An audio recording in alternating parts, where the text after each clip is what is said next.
Welcome to worry miracles. నేను మీ శ్రావణి. హైదరాబాద్కి బిర్యానీ, తమిళనాడుకు సాంబారు, కర్ణాటకకు అయితే బిసిబెళబాత్, అలాగే వాంగిబాత్. మరి ఆంధ్రాకు మీ అందరికీ తెలిసిందే గుత్తొంకాయ. ఎస్, అదే ఈరోజు మన ఛానల్ రెసిపీ. గుత్తొంకాయని ఇష్టపడిన వాళ్ళంటే ఎవరైనా ఉంటారా? అసలే వంకాయ అంటే కూరగాయలకి రారాజు. మరి ఆ వంకాయలతో చేసే గుత్తొంకాయ కర్రీ చూసేద్దాం, వచ్చేయండి. మీరైతే ఈ వీడియోని స్కిప్ చేయకుండా చివరిలో వెళ్తూ మీ అమూల్యమైన లైక్ ఒకటి, కామెంట్ ఒకటి ఇవ్వడం అయితే మర్చిపోకండి. ఇంకా ప్రాసెస్ ఏంటో చూసేద్దాం. ముందుగా స్టవ్ వెలిగించుకొని స్టవ్ పైన ప్యాన్ పెట్టుకొని 2 స్పూన్ల ధనియాలు, 2 స్పూన్ల దాకా పల్లీలు అయితే వేసుకొని లో టు మీడియం ఫ్లేమ్ మీద కాస్త వేపేసుకుందాం వీటిని. అలాగే వీటితో పాటు ఇప్పుడు 2 స్పూన్ల దాకా ఎండు కొబ్బరి ముక్కలను కూడా వేసి వీటిని కూడా వేపుకుందాం. అలాగే చివరిలో 1 స్పూన్ తెల్ల నువ్వులు వేసుకొని ఇవి కూడా కాస్త చిటపట్లాడిన తర్వాత వీటిని మిక్సీ జార్లోకి ట్రాన్స్ఫర్ చేసేసుకుందాం. తర్వాత ఇదే ప్యాన్లోకి 2 స్పూన్ల ఆయిల్ వేసుకొని పెద్ద సైజు ఉల్లిపాయ ఒకటి పొడవుగా కట్ చేసుకున్న ముక్కలు కూడా ప్యాన్లోకి వేసి వీటిని కలుపుకుందాం. అదే కాక పచ్చి వాసన పోయేదాకా కూడా కలిపేసుకుందాం. తర్వాత ఇందులోకి మనం పెద్ద సైజు టొమాటో ఒకటి, అది కూడా ముక్కలు కట్ చేసుకొని వేపేసుకుందాం. ఇప్పుడు ఉల్లిపాయలు టొమాటోలు కూడా కాస్త మెత్తబడిన తర్వాత కాస్త వేగిన తర్వాత ఇందులోకి 1 ఇంచి చెక్క, అలాగే 4 లవంగాలు, 2 యాలకులు, దీంతోపాటు 1 స్పూన్ జీలకర్ర, అలాగే కొద్దిగా ఫ్రెష్ కరివేపాకు వల్ల ఫ్లేవర్ బాగుంటుందన్నమాట. ఇప్పుడు ఇవన్నీ వేసిన తర్వాత ఒకసారి మళ్ళీ కలుపుకున్న తర్వాత స్టవ్ కట్టేసి వీటిని పూర్తిగా చల్లారనిచ్చేద్దాం.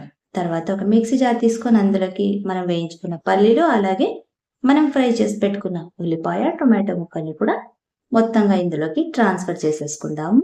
అలాగే ఇప్పుడు ఇందులోకి రుచికి సరిపడా కాస్త ఉప్పు, 1/2 టీ స్పూన్ అంత పసుపు, అలాగే మీరు తినగలిగినంత ఎండుకారం, దాంతోపాటు కాస్త కొత్తిమీర, ఇవన్నీ వేసిన తర్వాత కొద్దిగా వాటర్ వేసి మరీ పలుచగా కాకుండా మసాలా అనేది పేస్ట్ లాగా చేసి పెట్టేసుకుందాం. ఇప్పుడు ఒక 1/2 కిలో వంకాయలు తీసుకున్నాను నేను.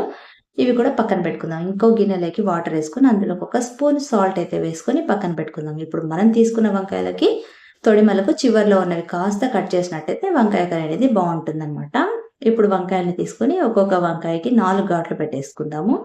మసాలాను స్టఫ్ చేయడానికి అనుకూలంగా ఉండేలాగనమాట. ఇప్పుడు మనం ఒక్కొక్క వంకాయని తీసుకొని దానిలకు లోపల మనం తయారు చేసి పెట్టుకున్న మసాలాను అయితే మొత్తంగా కూరుకోవాలన్నమాట. అదే స్టఫ్ చేసుకోవాలి.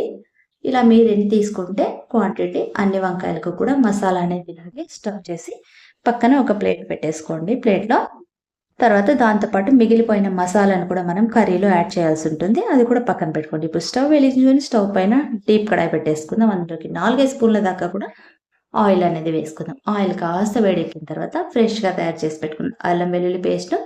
ఇది పచ్చివాసన ఉండకూడదంటో, ఈ పచ్చివాసన పోయేదాకా కూడా లో టు మీడియం ఫ్లేమ్ మీద కలర్ చేంజ్ అయ్యేదాకా కూడా ఫ్రై చేసుకోవాలి. అండ్ ఇందులోకి ఇప్పుడు ఒక 4-5 పచ్చిమిరపకాయలని చీలికలుగా కట్ చేసుకొని అది కూడా వేసేసుకొని వాటిని కూడా బాగా ఫ్రై అవ్వనివ్వాలి. తర్వాత కరివేపాకు కాస్త వేసుకుందాం. దీనివల్ల ఫ్లేవర్ చాలా చాలా బాగుంటుంది. అలాగే ఇప్పుడు మనం స్టఫ్ చేసి పెట్టుకున్న వంకాయల్ని కూడా అన్నిటినీ కూడా వేసేసి వంకాయలతో పాటే మనం పక్కన మిగిలిపోయిన మసాలాను కూడా కాస్త వేసేద్దాం.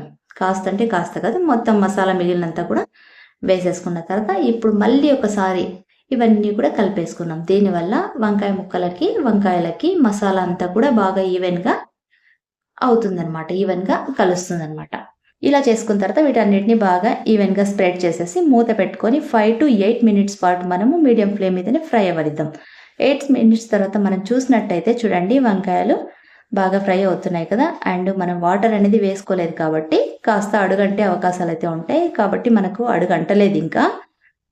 ఇలా కలుపుకున్న తర్వాత మనము మీరు గ్రేవీకి సరిపడా కాస్త వాటర్ని అయితే ఈ మనం మిక్సీ చేసుకున్న దాంట్లోకి వేసుకున్నట్టయితే మసాలా వాటర్ లాగా అవుతాయి అనమాట. నేనైతే 1.5 గ్లాస్ దాకా కూడా మసాలా వాటర్ అయితే వేస్తున్నాను.